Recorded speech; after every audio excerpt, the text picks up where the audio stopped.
I'm not used to a headset. I can't tell if I'm like a motivational speaker at a sales seminar or Janet Jackson. It's kind of unusual.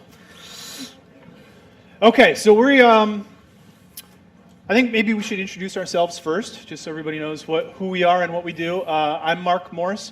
I'm the Director of Global Marketing for the Advanced Concepts Group at Mattel, which is sort of a new group that's just existed for about 2 years, sort of charted with looking at emerging technologies and figuring out how we can adapt those to platforms for a more general consumer audience, VR being one of them.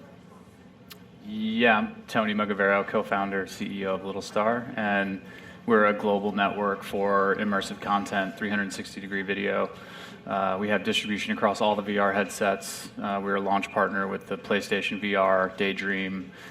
We also just announced yesterday that we were in partnership with Sony Bravia on their televisions, so you can watch 360 on TVs. We also have mobile apps, Apple TV, the web as well. Channels like Showtime, Discovery, ABC, Nat Geo on Little Star. And we also power a bunch of networks and publishers as well. So USA Today and a bunch of publications under Gannett, CNN VR, Discovery, Nat Geo is all powered by us as well.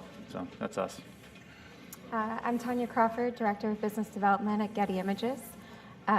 Anything you see from print to digital to great apps, we like to think we power the world with our visuals and visual communications. And I have the awesome job of looking across all products and services, which now include VR. I'm Luke. I'm CTO at Frima. Frima, we're a content developer for anything digital entertainment. So we work with folks like Mattel, build games, movies, and things like that. And I handle innovation, so anything related to AR, VR is very hot right now for our group. So we just play around with new toys. Cool. So we're here to talk about partnerships and potential monetization strategies. And as we put in the description, it sort of feels like it's the Wild West right now. Like nobody's really figured it out, which is why my group in particular, we're trying a bunch of different models and have different relationships with these companies that you see up here. I'm curious for you guys, what have you found works or doesn't work? Because it seems like we're all trying different things right now.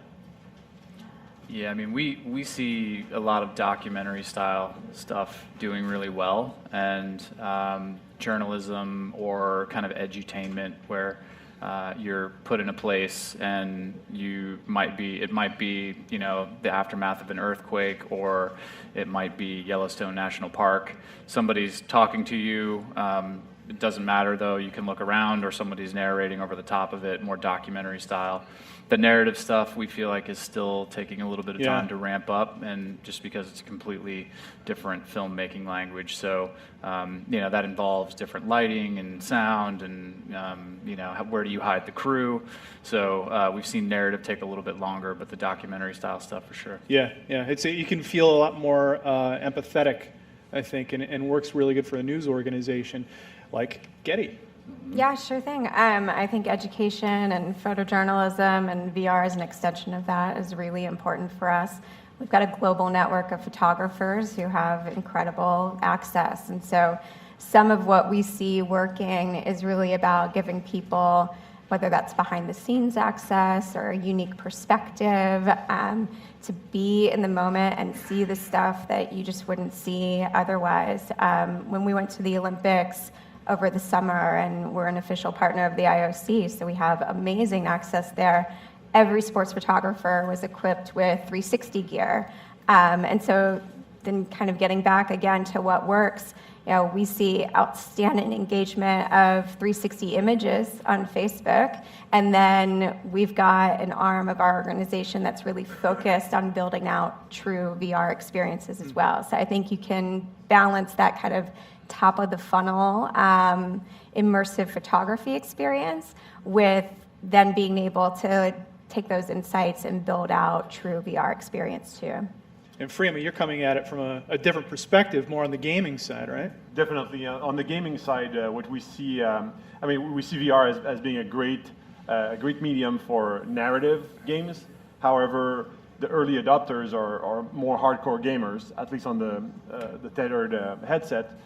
So we see a lot, several shooters that are popular right now, and seems like some folks are making money out of those kind of games. Yeah. Outside of that, we see a lot of on-site entertainment that are starting to use VR. Like I think it was Andrew was talking about even an experience here in New York, Ghostbuster experience, or folks like The Void that created that. Right.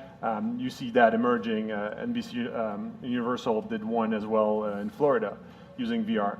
So we're starting to see that emerging as a new way of having fun in attraction parks and stuff like that. That's sort of a great segue to, I think, one of the most difficult issues that we've had is really being able to make some money in this space when everybody's giving it away for free, right? Like the Universals and the big studios, they're using it for pure marketing content to get the word out there about a big budget release that they've got coming. A lot of the startups, a lot of VC money to sort of build up a portfolio and play in the space. Do you guys see that that's going to continue, or do you think the model's going to change a little bit, that money's going to dry up, and now we're all going to have to figure out a new strategy? Yeah, I mean, we're seeing it tip over now where people, really do want to pay for content and are hungry for more content and are willing to pay for it. And so generally, if somebody has a VR headset, they have a little bit of disposable income and are willing to spend a little bit on it as well. And now, I think in the early days, a lot of this stuff was coming out of marketing budgets and testing the waters. And now you're seeing a real change into longer form narrative, things that advertisers want to come in and actually advertise over, or that somebody wants to sell as an outright, like one-off download. Yeah. And so the dynamics that exist already in traditional media are playing out now in the same space as VR headsets are actually starting to hit the market. And previously it was just run this on a developer kit or an innovator edition and put it out of the experimental budget. Now it's the PlayStation is live and the sales are going really well, and people are spending meaningful time in there, and that's a platform to monetize on. Right. So I would agree with that as a representative of a company that licenses content, right? So it is very much our job to make money off of that content and to do that for our contributors. What we see, because we have a lot of scale and a lot of data, is that there are some really clear signals that this is starting to tip. So we get 1 billion searches on an annual basis on our platform. And searches for really simple terms like virtual reality are up 300% on our platform. Wow. Searches for 360 are up nearly 100% on our platform. So that, for me, is like the most simple, most clear indicator that that's changing. And marketers are spending money there that isn't just discretionary or experimental. And this is going to be a more meaningful way for everybody to tell stories. Yeah, I think the market is coming, so it's good to be early in that market. That's the reason why most of us here are early in that market. To answer your question, at Oculus Connect, they claimed that Facebook claimed that they spent $250 million for content, and that they will spend $250 million for content from that point on, from 2 months ago. So I don't think it's dried up yet, at least for them. Right, sure, well, yeah. But maybe it's dried up for some others. So I think in the next year or so, we're probably going to still see that VC money or that Oculus money for content, things like that. But then slowly, the market will take place and people will be able to make money out. That's not the answer I wanted to hear, Luke. I know, but a year is not that long. I suppose so.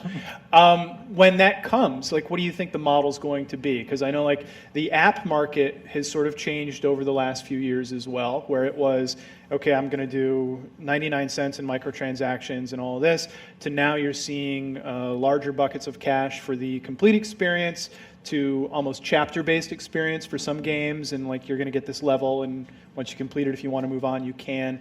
Do you think VR will see something similar, or do you think there's going to be something that we haven't even thought of yet that's going to come about? Yeah, I mean, I think there's going to be a hybrid, like in the gaming world, for example, some games you buy the entire game outright, and other games they give it to you for free, and then you spend way more than you would have normally spent on Right. the game in buying armor, like digital armor, whatever.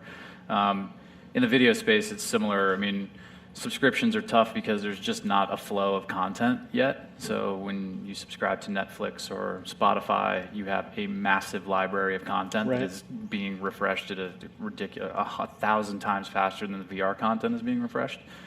And so, that's why paid content and advertising, I mean, we feel like, at least on the video side for immersive content, there's an opportunity there to have advertising, and advertisers want to play in this space. So, like, let's give them a platform. Sure. And then some of the paid content that you might have coming from a studio or a label where they don't want an advertiser over it, they just want to sell the content. Mm-hmm. So we see a big opportunity there. But the same dynamics that exist in gaming and video now, we see consumers just have that behavior, and that's how they like to pay for things. Yeah, yeah.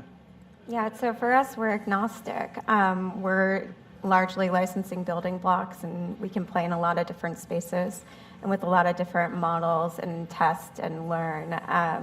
I think going back to what we've seen and what works, I think the gaming industry will have a huge impact on how we model this, just because it's easy to adopt VR if you're a gamer, right? In a lot of cases, the barriers are much lower and you have some of the hardware already. So I think we'll see that, at least in terms of insight, tell us more about where we should be trying to build these partnerships and monetize. Right, right. Now, you guys were an early player in the 360 space. You guys have been doing this for like 5 years, capturing all this content, right?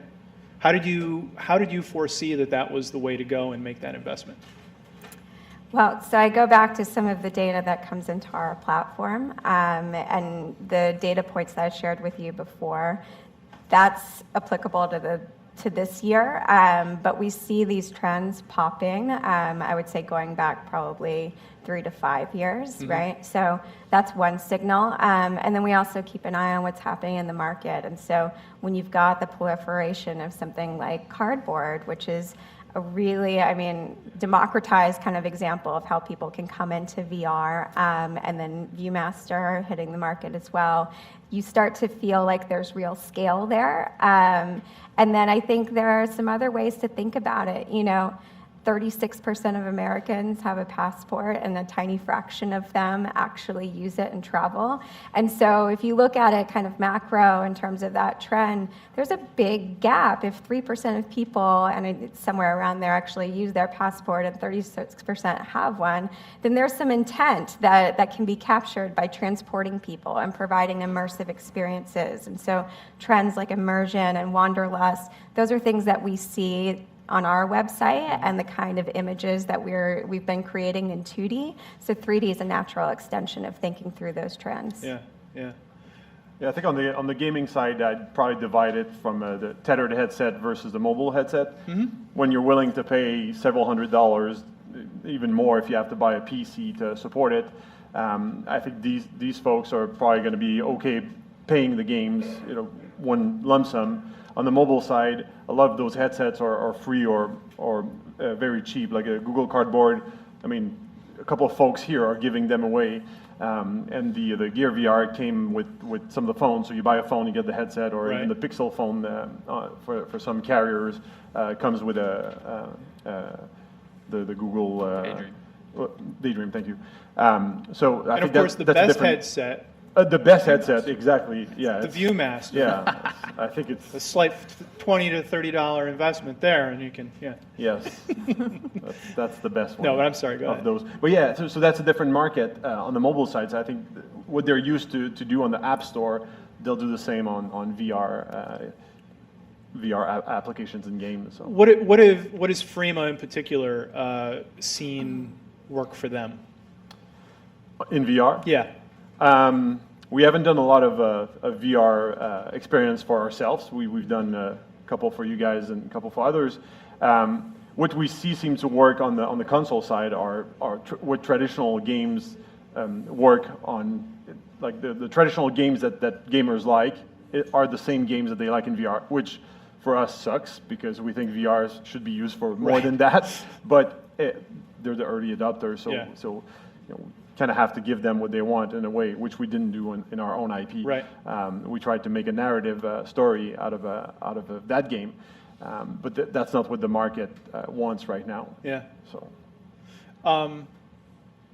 With Little Star, you guys are more almost of a channel in a way, an aggregator of content. How is that work for you when there's so many different apps and stuff that are out there? How are you getting an audience to come to Little Star and retain that audience?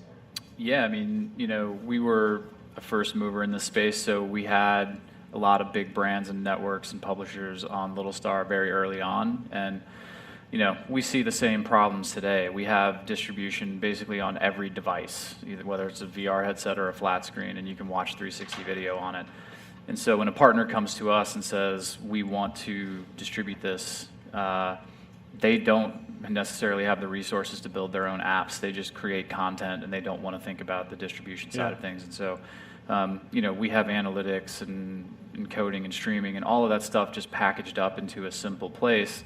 And so, when someone comes to us, we're one of 2 places to watch video on the PlayStation right now. And if you want to have a 360 video on the PlayStation going into the holidays, we're the only portal that you can do that on. Pretty good position and to be in. So, those are the dynamics when we walk into conversations, and we founded the company on the principles of let's make it easy to distribute and discover content. And so that's how we've gotten great content to the platform. And then as a result, we find that consumers come there. And, it was a passion, kind of a bet for us early on. And we got a Kickstarter who knew what was going to happen. Yeah. But at that point, we just said, we love this and let's lean into it. And, 360 video is certainly not like standing up and sword fighting in the middle of your room with controllers. But, not everybody wants to work for their content all the time. Sometimes you just want to chill on the couch. Yeah, so we're finding an audience that way. Cool. Yeah. Back to, we have a unique relationship with Frema in that we've worked with you directly, work for hire for some of our experiences, and now we've just launched a rev share model where we've co-developed Masters of the Universe experience together. And I'll offer this up to everybody, when you're looking for partners to create content with or to distribute your content, what are you looking for? And what are some of the benefits that come from that, and what do you think are some of the pitfalls as well? And we'll start with Lou. Of course. For us, we had a huge list, about 100 people, and Mattel was the last one. So, but it turned out like this. No, I'm kidding. No, for us, what was very important when you release a product in VR, it's even more important is to have brands that support it.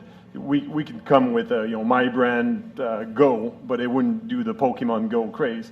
So with Mattel, we had Mattel as a brand, we had Viewmaster as a brand, and Masters of the Universe. So it was awesome. That relates to your question on what we're looking for, but also we're looking for an actual partnership, not just like, okay, you guys do that, and yeah, we'll split the revenue, but we'll tell you what to do and things like that.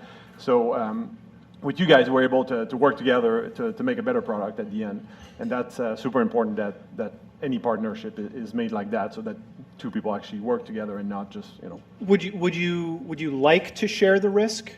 Like, is that beneficial that everybody's got some skin in the game? It is, especially in a field like VR. It just got started, so if everybody shared the risk, that's even better. Right. I mean, for us, we've got 2 channels of partnerships. So on the one hand, we take on content partners and people that are creating, certainly in the 2D space, but then also with VR and 360 as well. And so we've got 300 premium content partners right now.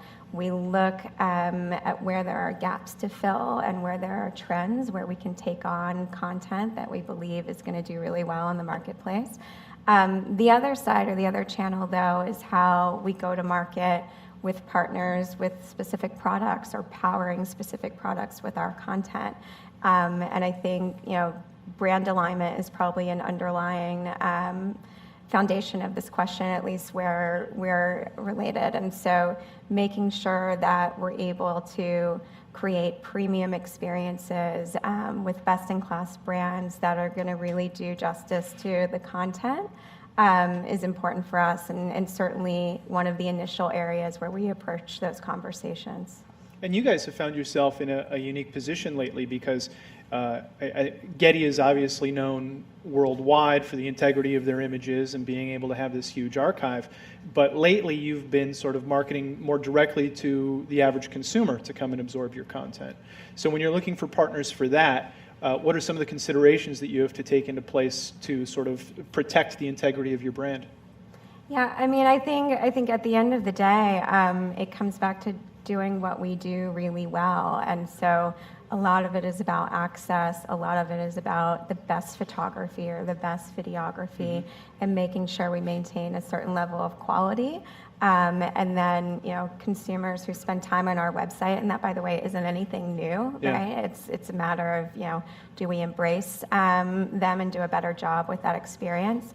They enjoy that content, whether, it's on our website or, they spend time with some of our partners who are digital publishers as well. So it's really about doing a great job and creating premium quality content, no matter who's engaging with that. Yeah.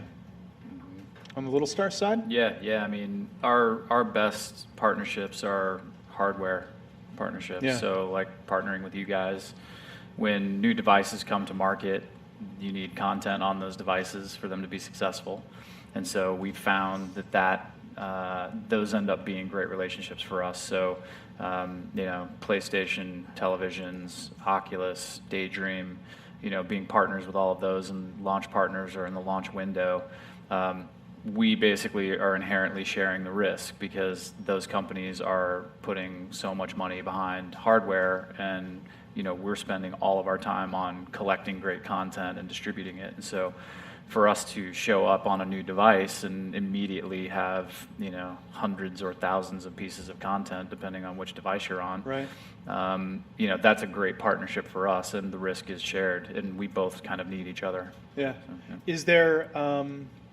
Is there an editorial process that you guys have to go through on Little Star to make sure that it's got that stamp of approval for every piece that you put out? Yeah. For the most part, everything that you see across the platform is the front door experience is curated. So, our content team is hawkish on quality and making sure that the right assets are in place and things like that.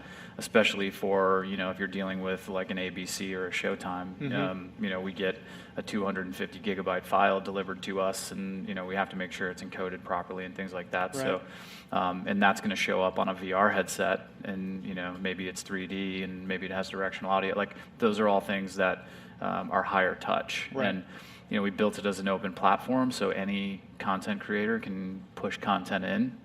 And we've actually found some pretty amazing stuff that way. And so we've remained open in that regard so that, any creator has the flexibility to get their content out there.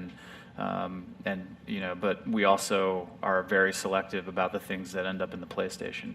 Right. We have to be. Because we don't want to make people sick, and we want to make sure that consumers don't care. If especially like, some kid has a PlayStation and they break open this PlayStation VR on Christmas Day, and then they get in there and they start playing around with it, and the first piece of content they see makes them sick, they're going to throw the headset down, and they're going to blame us or whoever else they did it. So and then they're going to go online and be like, this sucks. Like, that's it. That's it. That's going to be the comment on Reddit. This sucks. Yeah.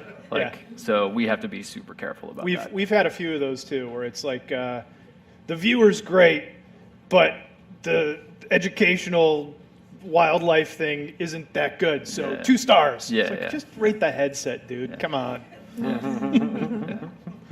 Exactly. We've talked a lot about PlayStation, and I think everybody's obviously very happy about PlayStation launching this fall. There was a while where there was excitement last fall that 15 was going to be the start of something big. But I think the impression now is that we lagged a little bit, that maybe the consumer wasn't ready necessarily, or it took longer to adopt than we expected. do we all sort of agree now that PlayStation VR is probably the one that's going to push this to the forefront and make it a lot more accessible? Yeah, I mean, if we just look at pure data on our platform, and PlayStation is making everybody else look silly right now. Yeah. Yeah. Well, you're golden. You're on the platform, so. I mean, just in general, like we're on all of them, Right. and you can see like very clearly the behavior that people on the PlayStation have room in their house. It's already set aside. They Yeah. plug it in. It's tightly coupled. There's 50 million of them that can power VR. Has PlayStation VR.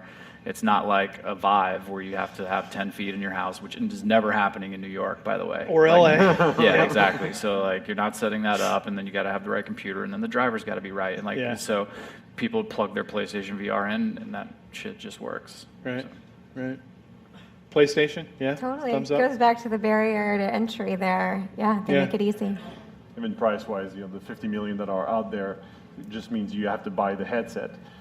With Oculus and HTC, they're still great headsets, but you have to have the computer, if you have it, Right. or to upgrade Right. it, or buy a new one. So. Yeah, that's not a knock on light mobile, because I think all the data that we see says that for the next several years, the real money to be made is going to be in the mobile space. So that's why we feel good still.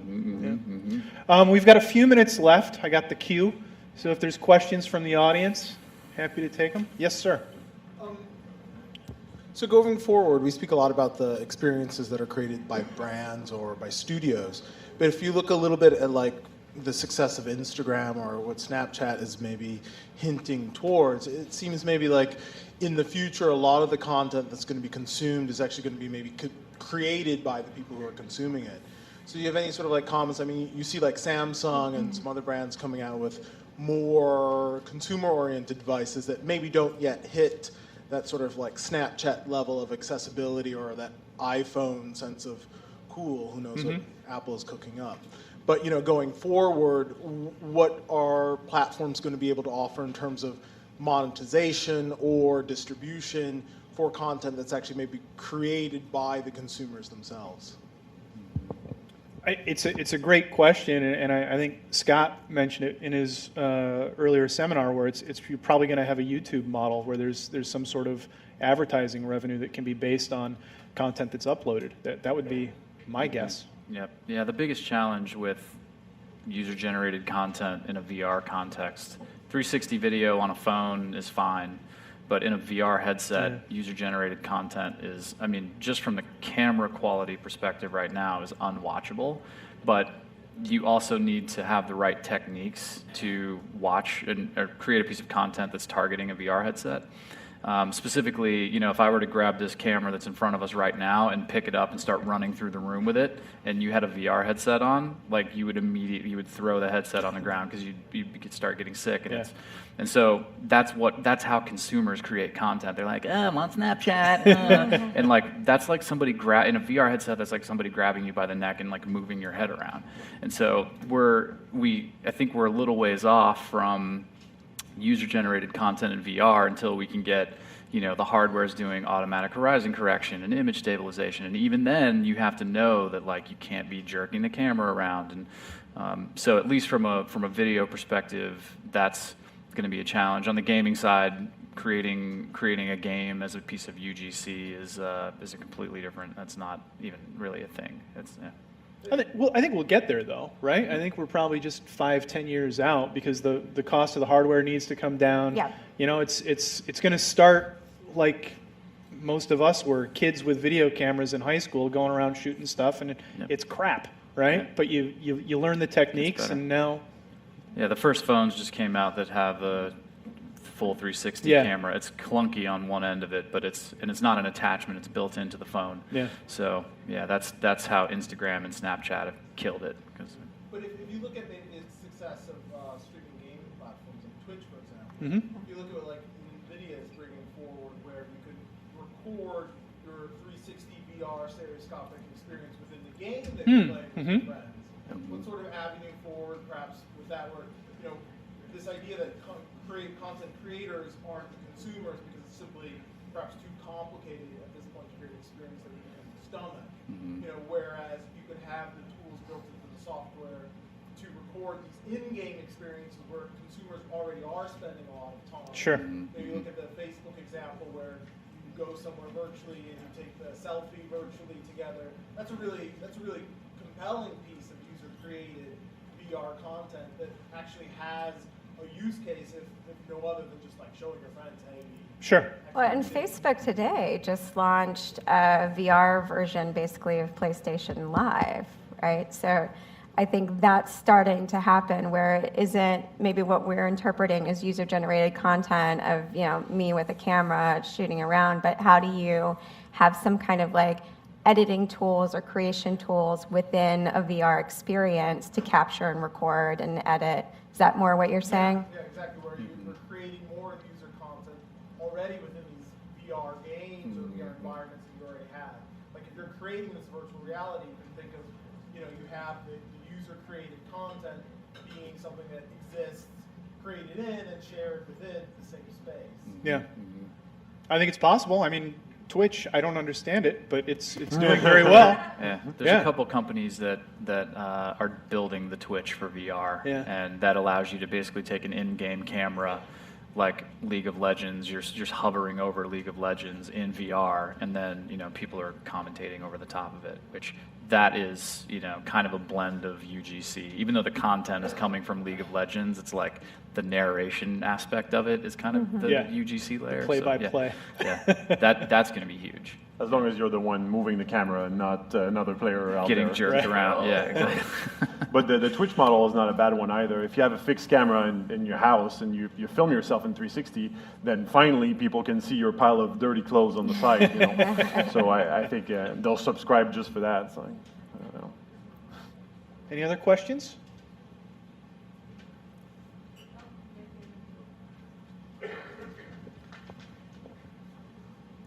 So this is a question about Getty Images. Are you putting together a collection of 3D models of everything in the world? So you have pictures of everything there is in the world, and game developers are looking for these types of things, and some people are putting together, like GrabCAD and other places, but where there would be a model of a leaf, a model of a chair, a model of a spoon, everything like that. Have you guys started doing that? So I would say, we're looking at how what we do as a content creation company, right, can translate into a 3D, a 360, or a VR space. But a big part of our business, in addition to the people that shoot for us on staff or as contributors and that global network of somewhere around 200,000 individual contributors, is that we've got a significant image and content partner business. And so to your point, I think that's an area where we're always experimenting and exploring, depending on the right partner and the right partnership, to bring some more content into the fold there. Sketchfab is a company you might check out. Sketchfab. Yep. One more question, if there is one? All right. Cool. Thank you, guys. Thank you. Thanks.